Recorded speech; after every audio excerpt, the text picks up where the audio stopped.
हे बाकीची शांतता तुम्ही एकदा बैठकीचं निवेदन करा मग आम्ही विचारू.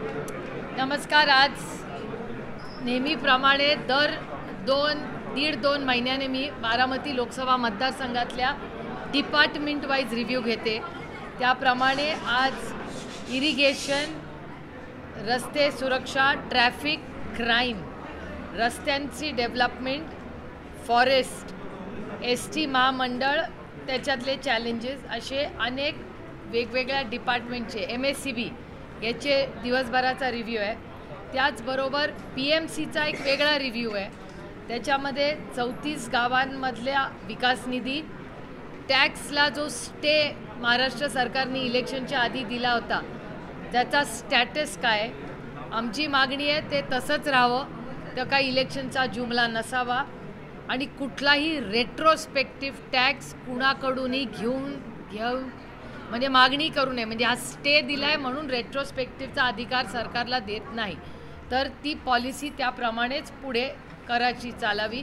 आशा आणि अंगणवाडी सेविका ही जी नवीन गावं घेतली त्याच्यामध्ये त्यांचे काही इश्यूज होते, त्यांना गेल्या अनेक दिवसात घेतलं नाही गेले. तर आम्हाला आज शब्द दिला आहे कमिशनरांनी की आशा आणि अंगणवाडी सेविका ज्या आधी ग्रामीण भागात जिल्हा परिषदकडे होत्या त्यांना पुढच्या 15 दिवसाच्या आत इथे घेतलं जाईल.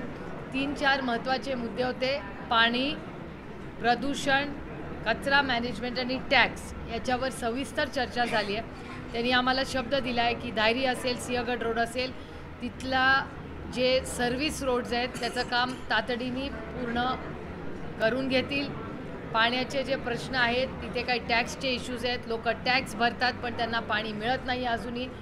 त्याच्या काही टाक्यांच्या व्हिजिट्स आम्ही जॉईंटली करू, काही वेगळ्या करू. आणि ज्या वॉर्ड लेवलला ज्या कमिटीज आहेत तिथे ठराविकच 30 लोकांना बोलवलं जातं, ते कदाचित सगळे स्टेक होल्डर्सही नसतील, तर ती बॉडी जास्ती ब्रॉड करून स्थानिक लोकांना त्याच्यात घ्यावं आणि त्याच्यात कुठलाही कॉन्फ्लिक्ट ऑफ इंटरेस्ट कुणाचाहीच नसावा, अशा लोकांना त्या कमिटीला बोलवावं, त्यांचं हिअरिंग घ्यावं. अशा अनेक मुद्द्यांवर सविस्तर चर्चा झालेली आहे. तुम्हाला काय विचारायचं आहे?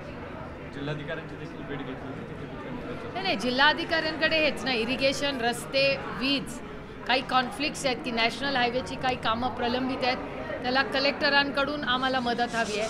काही ठिकाणी लँड ॲक्विजिशनचे इश्यूज आहेत, काही ठिकाणी पोल्युशन, प्रचंड प्रदूषण हे बारामती लोकसभा मतदारसंघात वाढतं आहे. पाण्याचं प्रचंड प्रदूषण आणि हवेचं प्रदूषण ते कंट्रोल करणं तातडीनीच गरज आहे. त्याच्यामुळे त्याची आणि इरिगेशन, एकीकडे सरकार म्हणतं पाणी प्रचंड आहे, मग पाणी जर प्रचंड आहे तर सगळ्या उपसा योजना या पूर्ण क्षमतेने का चालत नाहीत याचा रिव्ह्यू घेतला. आणि फॉरेस्टमुळे जे काही विकास कामं अडकलेली आहेत त्याचाही रिव्ह्यू आम्ही कलेक्टरांकडे घेतला. आणि इथून आता PWDचा रिव्ह्यू आहे, त्याच्यानंतर MSCBचा.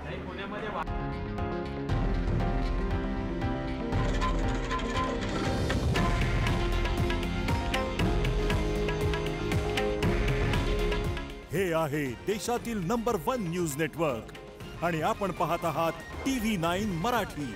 काळजी तुमची, हित महाराष्ट्राचं.